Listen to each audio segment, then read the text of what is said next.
me today is Rick Oppedisano, President and CEO of Delta Bravo Artificial Intelligence, a company that works with manufacturers to transform the data they collect on the factory floor into predictive models that optimize operations.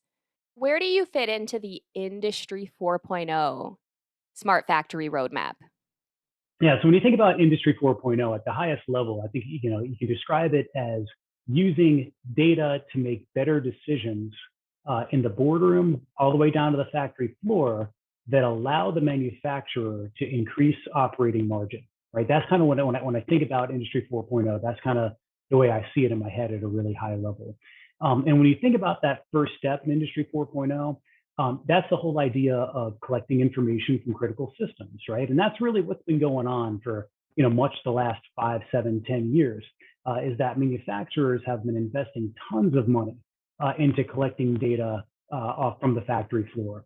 And that's kind of phase one. And we represent phase two, which is now that you've made this big investment in collecting all this data from the factory floor, what are you going to do with it? How are you going to use it to do things like, reduce scrap? Or improve quality, maybe some level of predictive quality. How are you going to use that data to now increase throughput? How are we going to make more things at a higher degree of quality at a lower cost, especially in the face of all the resource constraints that we have right now with people? So really, we're that second step, which is, what are you going to do with that data?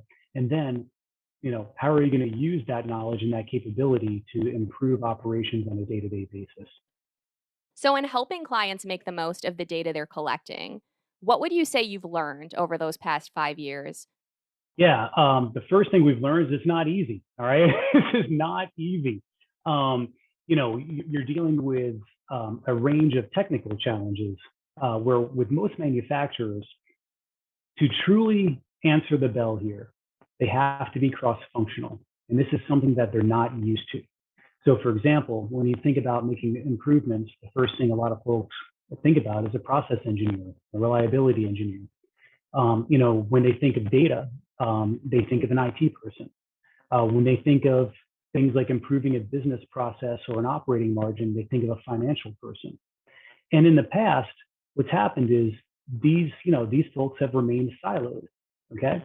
And so what we've learned is that in order to do this effectively, there needs to be an organizational commitment from the top down, and that those three roles have to be present in any and all of these discussions.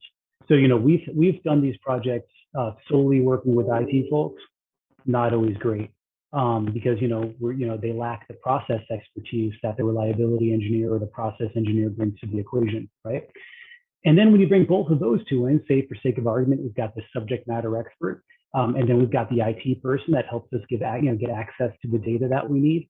Now all of a sudden, who is going to prove the return on investment? Who's going to turn around and help us validate the financial impact of solving this problem? So that's really the biggest thing that we've learned. And when we work with manufacturers moving forward now, it's usually the first thing that we talk about is, hey, for this to be successful, there's going to have to be three people in this room. Number one is your process expert, that's going to help us understand this data and understand where we can affect your process to improve, right? That's number one.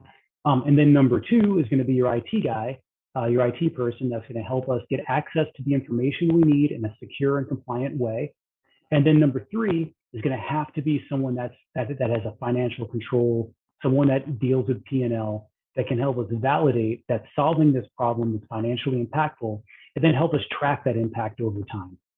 So, how would you rate the state of adoption today when it comes to predictive analytics within manufacturing? Yeah, so I would describe it as being kind of predicated on the use case, right? So we see a lot of predictive maintenance, we see a lot of scrap reduction, we see a lot of predictive quality. I would say that those are the top three that we see. When we talk about who's doing it, a lot of it is starting with your bigger players. Your bigger players are building their in-house teams. In a lot of cases, the big guys that we work with that have those in-house teams, we kind of supplement them and help them build and scale out these use cases. I think the big adoption shift that we've seen in 2021 specifically is with the mid-market. It's really interesting. So the mid-market guys that are in supply chains for the bigger OEMs, they're starting to get in there now and say, hey, we can't wait any longer. Our competitors globally, they're getting into this. They're going. we can't wait. So we're really starting to see a big shift. And like I said, that's yeah, the big shift in the mid market is really kind of where our attention's focused right now.